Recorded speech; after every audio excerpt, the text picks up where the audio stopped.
Hi, everyone. Judge Andrew Napolitano here for Judging Freedom. Today is Monday, May 13th, 2024, back from Italy, where I had a splendid time giving a lecture that I believe was well received and engaging in a lot of intellectual discourse with friends of mine, foremost among whom is our guest today, Alastair Crooke, will be with us in a moment on Is there a resistance in the Middle East to Israel's slaughter? And if there is, how strong and how well coordinated is it? But first, this. You all know that I am a paid spokesperson for Lear Capital, but I'm also a customer, a very satisfied customer.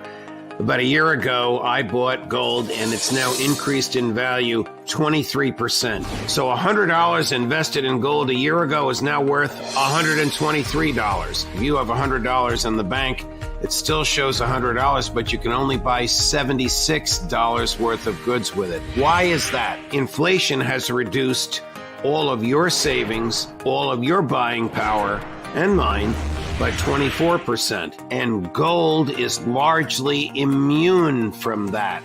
Gold keeps its value and goes up. If you want to learn how gold will soon hit $3,200 an ounce, call Lear Capital, 800-511-4620, or go to LearJudgeSnap.com.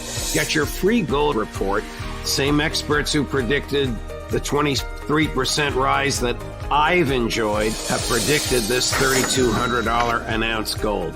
Learn about how to transfer this to an IRA. Protect your savings. 800-511-4620, LearJudgeSnap.com. Tell them the judge sent you. Alastair, my friend, welcome back. It was wonderful all the time we were able to spend with each other, and our friends very much appreciated your intellect, your thoughts, your analysis, as does the audience this morning. Is there, well, morning where I am, it's afternoon where you are, is there a resistance, so to speak, to the Israeli government practices of killing indiscriminately Palestinians in Gaza? Is there a state resistance? Not state-led resistance, but an axis of resistance, yes. And the axis of resistance includes movements. It includes groups that have come together, if you like, to support the Palestinian cause of liberation from occupation, as they understand it. And it is based, and what it is you asked how strong it is. Well, it depends how you look at it. And if you look at it as a series of discrete components who have no tactical strength, overmatched very clearly by Israel in each case, that is Hamas, Hezbollah, the Iraqi resistance, and also the Houthis in Yemen. You could say, well, it's a weak resistance. But if you understand it as a strategic composite, then it looks very different. And its great weakness is in Israel is not so much its lack of firepower or the lack of its military or its its financial resources, but its great weakness, and we've seen it before, and we've heard people like Brzezinski talk about it from 2002. The great weakness is that Israel sees itself as the only victims of victims. They are the victims, and they don't see anyone else as victims. They see themselves as the victims. And because of this, they overreact, and they react in a way which loses support in the world, loses support even in the United States, by making them appear rather like the South African supremacists who regarded others as subhuman, as something that you just dealt with. We had Lindsey Graham, I think, on yesterday in American television saying, this is what you have to do. And he was talking about Hiroshima. He didn't suggest they should be nuked, but he said, give the Israelis the bombs to do what they've got to do, and must win this war. So give them all the bombs they need to win this war, which they must win.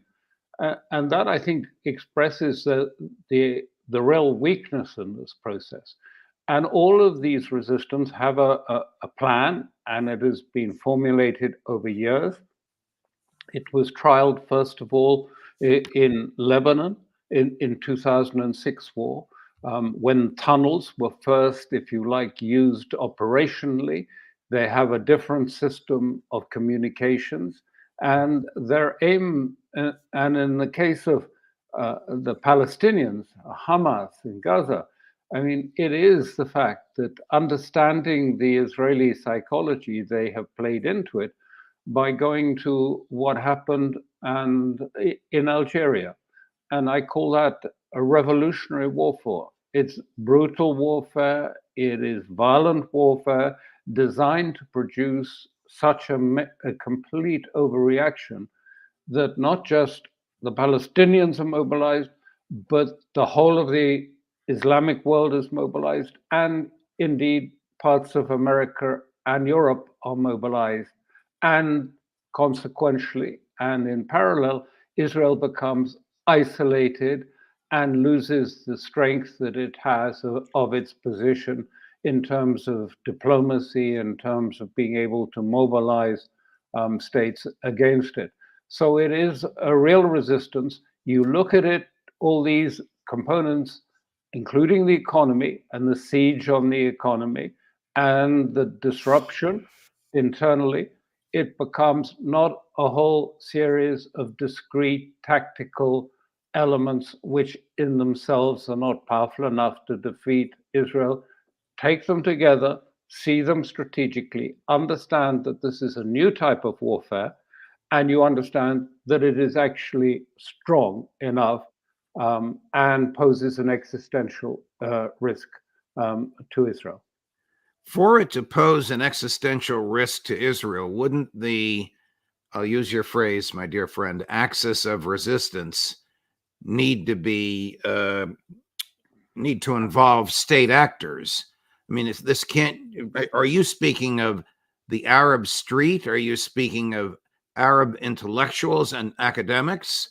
Or are you speaking of this attitude amongst the Arab street and Arab academics making its way into state actors, sort of like the demonstrations on college campuses, I think you could argue, made their way into Joe Biden's policy when he said, no more bombs if you're going to attack Rafah? Well, that's a very good parallel. That's exactly partly what it is when I say that part of this, if you like, reaction and resistance has been the mobilization effect. I mean, 7th of October has changed the region for good. It's brought the Palestinian cause back in, it's mobilized the Arab street. But what I was really referring to was that because of what the region has experienced, I mean, from Baghdad and Libya and elsewhere, they didn't want, and particularly Syria, to see the United States coming into the war, being drawn into the war by Israel, and destroying Beirut and destroying Damascus or destroying Tehran, and all its infrastructure would take another 10 years to repair. So the nation states that, if you like, are allied with the axis of resistance stand back from the action and support it, but not in a literal way. They are giving psychological support, but they are standing back from it and putting the movements first rather than the state. Because always Israel has in the past threatened that if Hezbollah does anything, they will wreak revenge on the Lebanese state, not on Hezbollah per se, but the state will pay for it. Their argument is that the state lacked its responsibility to control Hezbollah, therefore the state will be destroyed as a consequence. And so it's to remove that threat that the nation states fall back.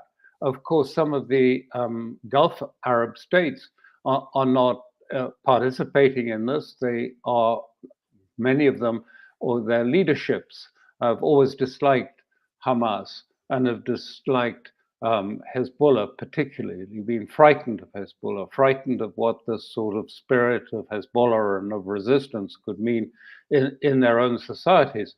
So they're not sad, if you like, to see Hamas or Hezbollah damaged, but equally, they are horrified by what's been happening in Gaza, and they are very frightened about its effects on their own populations. So that's what I mean. So the states actually communicate behind the scenes all the time. So if you like, Iran is talking to Saudi Arabia, Iran is talking daily with Moscow, Moscow is talking to China. There is a huge, if you like, unseen in the West, but there's a huge interchange of strategy and thinking that is going on behind the scenes with the movements at the forefront. But behind the scenes, there is a huge effort to take this forward in a way in which it won't lead to all-out war across the region, which could kill many, many people and destroy untold infrastructure, take years to replace. Is the resistance organized? If I were to use a television phrase, does it have a control room? Yes, indeed it does. And it has a spokesperson. It has, each group also have their own spokesperson, but the overall spokesperson by common consent is Said Hassan Nasrallah, the Secretary General of Hezbollah. And when he speaks, he's speaking for the resistance as a whole.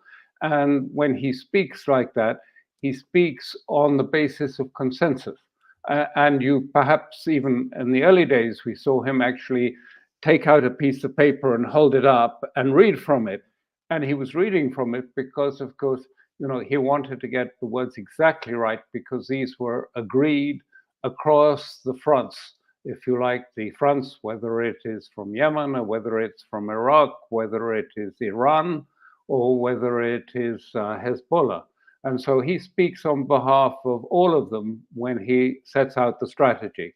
They have their own spokesperson who talks about the achievements on the day or what their tactics are, because the consensus is about strategy, the overall strategy of the war, which is to, if you like, have control over the flames, that they can increase the flames of the conflict or lower them or move them from this place to that place, and overall to have control over the whole escalatory ladder.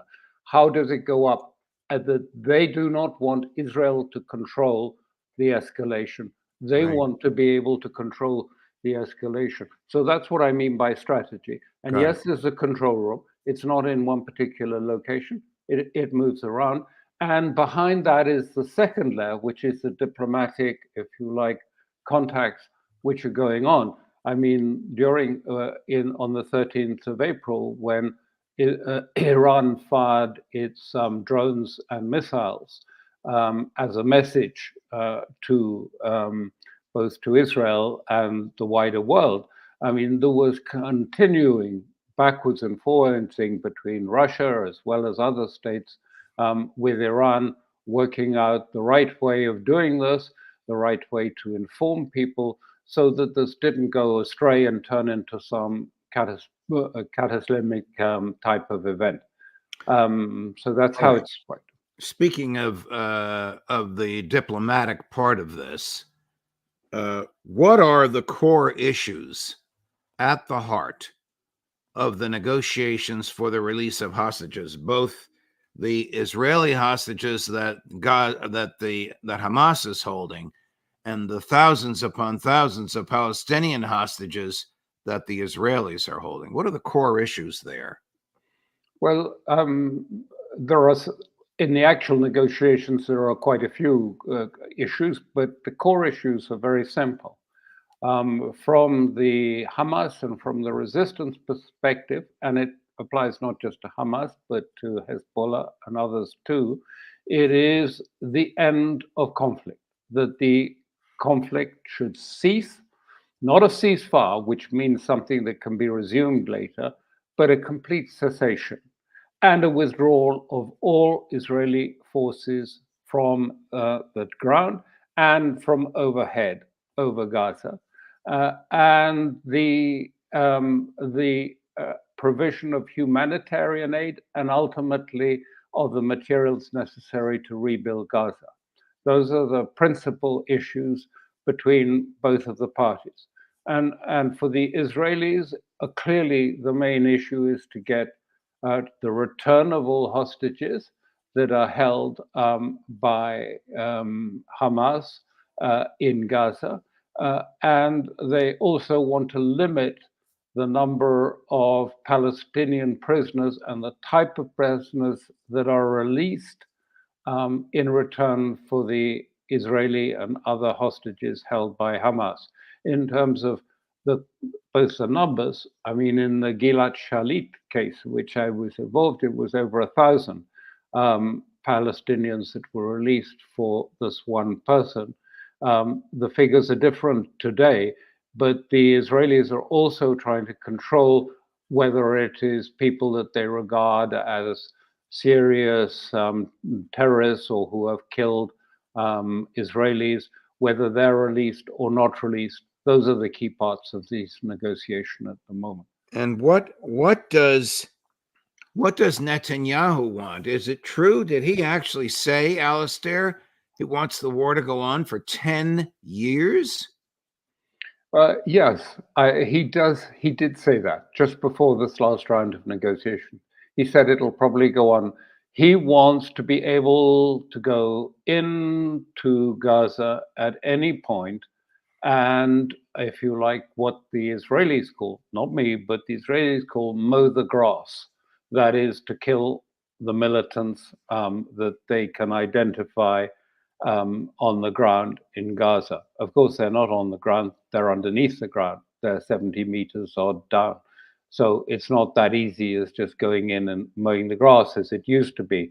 And this is what's making it so different from him, because I think Netanyahu has come to understand now, and it's taken some time, that this is a different type of war. It's not the war that they're used to of just going in and the aircraft come over and bomb a few targets which are identified as being, militant strongholds or headquarters or whatever. This is very different because their adversary is deep underground. It has a whole network. I mean, there are something like 400 kilometers of tunnels. Some of them big tunnels. There are hospitals underground. There's material for building, making arms underground. All these things are underground, and they come up very briefly in small groups, take some action, put an explosive device on a tank, then they're down the tunnel, then they go right down deep. And it's very difficult to fight this type of war. And the Israelis are realizing that they haven't won. All the story about having dismantled 24 battalions is really quite quaint because, this is an irregular, asymmetrical force. They don't operate in battalions. They don't have a battalion commander or an ops officer, majors, or anything like this. Right. This is a different sort of warfare that's taking place. And Israel still looks at it in this way, the old-fashioned way that is now long since past in this period. They think it's, shock and awe. We come in with our aircraft, we bomb everything like happened in Beirut when I was there in 2006. And this is a lesson. This is fear. This will make them bend and come to our will. And this is the solution to it.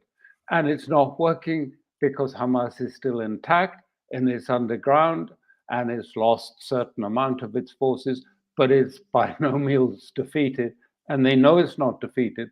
Therefore, they insist that they have to keep coming back because otherwise Hamas is won. Hamas is intact and in charge of Gaza. Since last we spoke publicly on this show, Alastair, two public events have occurred, both of which either humiliated the Israelis or caught them flat-footed, and I want your thoughts on them. One was the announcement by Hamas that it accepted the terms that the U.S. and other negotiators in Cairo had laid down for the return of hostages and a ceasefire.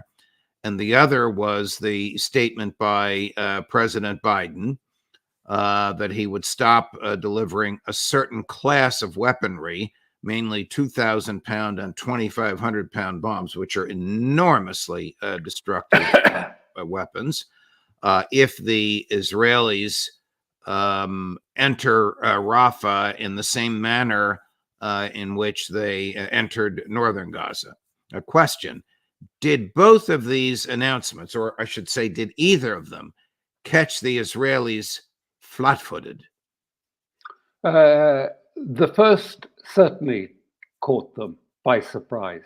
They were completely shocked. They only learnt of it subsequently. It was passed, first of all, to Mossad, but you had the chief of defense staff late in the day still trying to say, well, give me a text, someone. I want to see a text. What's actually been said? What's happening? Yes, it was a very strange incident. I have to it's complicated, but put it quite simply, that during the negotiations at which the Israelis were not present, but the Americans were present in Cairo, and at the subsequent negotiations in Doha, at which the Americans, the chief of CIA, Bill Burns, was present also in Doha, changed the text, and it reflected almost exactly what I said to you was the main Hamas concern: an end to the war, a complete cessation of war, and the removal of all Israeli forces from Gaza. And so there was then victory declared in Gaza. And that is what shocked the Israelis. And they said, but why didn't the Americans give us a heads up and say this is happening? Why weren't we told this was happening? Well, there are two possible explanations. One, which I think is probably the most likely, is that the White House told Bill Burns, listen, we need quiet in Gaza. We've got to get the level of violence down. We have an election to fight. Whatever it takes, get an agreement, get the hostages released, and get quiet in Gaza. And I think that there was some sleight of hands in the negotiation process, and it ended up with Hamas accepting it and saying, that's fine, ball in Israel's court now. And of course, the Israelis were furious and feel betrayed about it. Alternatively, the other possibility was it was intended at the first because this could end the government. It was very much, to say, there would be an end to Gaza and no intrusion again into Rafah would lose the right element within the cabinet and perhaps could lead to new elections in Israel. And so this was really, strategic for Israel. What is it going to mean? I think that what it means is that it's going to be much harder to get a negotiation or a ceasefire as a consequence. Sometimes, these clever negotiating tactics, and I speak as someone who's suffered from them and done them myself, sometimes they have really adverse consequences that you don't foresee at the time. But I think it's made Netanyahu much more determined, much more hard set in his view, and it suits him perfectly. I think I've mentioned it to you before, but Netanyahu, during the period of the Obama government, the Obama administration in Washington, was adept at blaming everything on Obama. And he went to war against him. You recall going to Congress and fighting it was to do with the nuclear agreement then, but fighting, if you like, the White House on the ground. And every time he fought President Obama, every time he fought him, what happened? His polls went up in Israel. He got more popular and more powerful. And he does feel that he has huge power in the United States as a consequence of this. Did Perhaps more power even than the White House. Did he feel betrayed, pardon me, by what Joe Biden said, or being the rationalist that he is, did he know it was coming? I would have thought he was quite pleased with it, actually, in Mm. a certain sense, because this is exactly the material he wants to show to the other part of the Israeli public that actually who's preventing our victory? Who's stopping us getting rid of Hamas? Well, it's not me. I want to do this. But who doesn't want this? It's Biden. the White House. Right, right.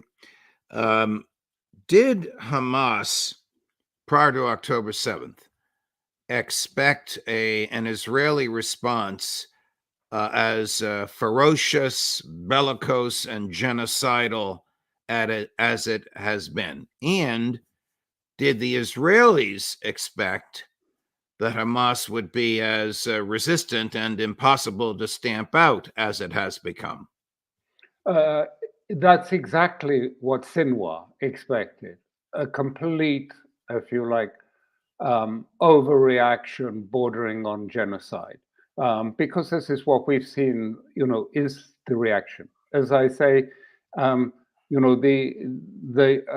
only victims they see are their victims, and that therefore they see that the others are not victims at all, and they react in a very strong, forceful way. And this is precisely the calculation, if you like, behind the resistance strategy, because in overreacting, in the context of there being a resistance access, that because it's not just Gaza, it's West Bank, it is Iraq, it is Lebanon, it is in Yemen. All of these, this is the circle of flames, as it was first described, setting up, which are closing in and leaving Israel with less and less options, feeling more and more trapped in this because they can't defeat Hamas. They don't know what to do about Hezbollah. And Hezbollah is putting the pressure on. As I say, if you see these things tactically, you don't understand that it's a combination, it's the strategic unity of this that is so powerful. And so Hezbollah have been saying, look, you've got now nearly 1 million displaced Israelis. Well, if you don't stop in Gaza, we'll make it 2 million displaced Israelis from the north. In other words, we will control 1/4, if you like, of northern Israel. And you will have no residents there, and you'll have to find places and homes for them for 2 million, and if could be even more at a later stage. So these pressures, then there's the economic pressure, then there's the siege that is stopping material getting through to Israel. It is the Israelis are feeling very, very fearful. And many of them also are beginning to see this as a sort of a beginning of a new Holocaust. Half of, perhaps a plurality of Israelis, particularly those who are very sensitive to this, see this as a new Holocaust coming. The other half of Israelis would like to go back to the status quo ante, but it's not available, not easily available to them, to go back to a form of occupation again, because it's never worked. Over all these years since 48, it's never worked. So they want to, the ones that see it as a Holocaust, see it as a hard Holocaust, that, the aim of the resistance is to annihilate Jews. It's not. It is to force the issue of Zionism, particularly Zionism. It's not about necessarily Jews living in the region. It's about the Jews don't live there with special privileges and with absolute rights and security rights over the indigenous population who share the same land. That's not acceptable. And this is to force the issue on that score. Who will be living in this land has to live on the same civil rights, the same basis as everyone else. There are no special rights, no special security rights for some. And this is just how Jews have lived for hundreds of years in places like Iran, sometimes with greater privileges than the ordinary citizens. So that's what it's all about. And there's no real answer to this.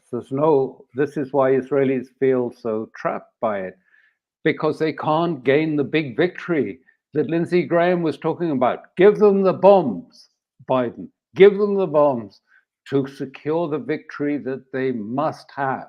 Otherwise, they cannot survive.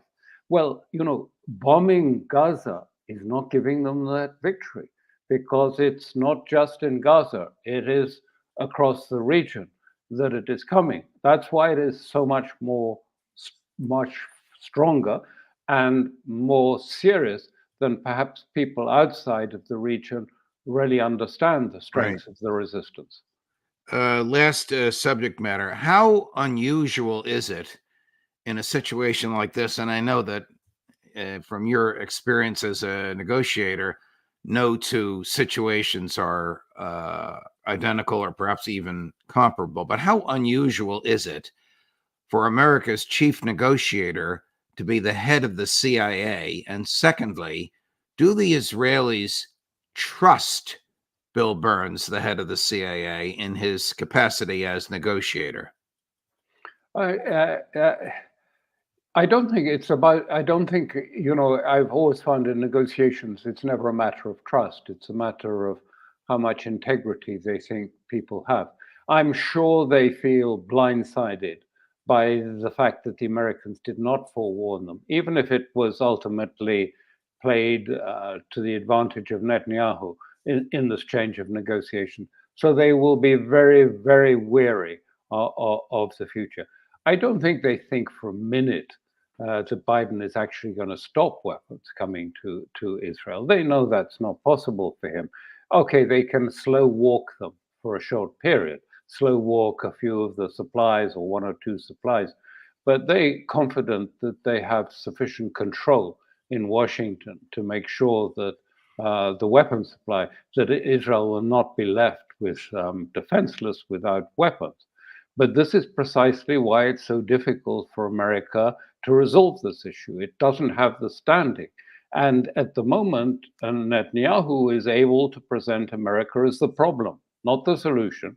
America is seen as is being presented and understood by a majority of Israelis that America is the problem preventing us getting the victory and getting the solution we want, which is the decimation of Gaza and the displacement of all the Arabs out of this region, leaving Israelis alone in their own territory with only a few people to tend the gardens and sort of keep the system going. And that's not going to, America does not have the power to do that.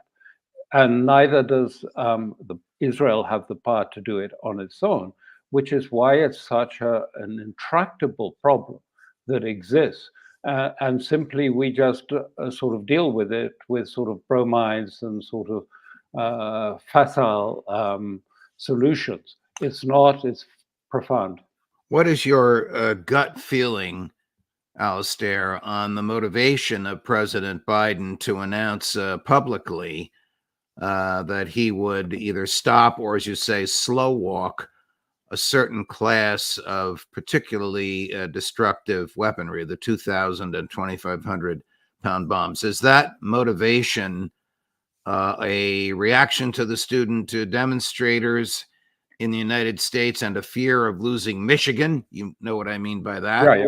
Or is it a heartfelt sympathy for the innocents slaughtered in Gaza? It's to try and balance. He's trying to balance very carefully between the two, if you like, forces in the United States. He's trying to balance. He can see very clearly the electoral disadvantage in Michigan and other states where there is a large electorate composed of those of Arab origin. And again, the other wing in America, perhaps symbolized by Lindsey Graham's comment about, just give them the bombs to finish this off. I mean, they need to win this. So give them whatever bombs they need. It doesn't matter. And that is the two things he's trying to balance. And then he introduced, then the State Department said, well, sometimes they use these things humanely, but on the other hand, it's not humane. It's actually not at all humane. And I think it's satisfying neither camp. And what you see is quite a firestorm inside the administration and inside Washington between these two narratives. One is of Israel overreacting, killing civilians, genocide, and the other narrative, Israel must win. We have to win this, give them whatever they need, whatever weapons they need to win it. Look the other way at the civilian casualties that will undoubtedly follow from this. Alastair, thank you, my dear friend. Thank you for the time we spent together with your family and with our other friends outside of Milan over the weekend. And thank you very much for your time this morning. It's great to be back and great to be able to start my work week with one of the smartest people I know. All the best. Well, thank you so much for that. Of course. Of Thank course. Coming up today at 10 o'clock Eastern, Ray McGovern. At 11 o'clock Eastern, Larry Johnson. And at 3 o'clock this afternoon Eastern, Colonel Douglas McGregor. Judge Napolitano for Judging Freedom.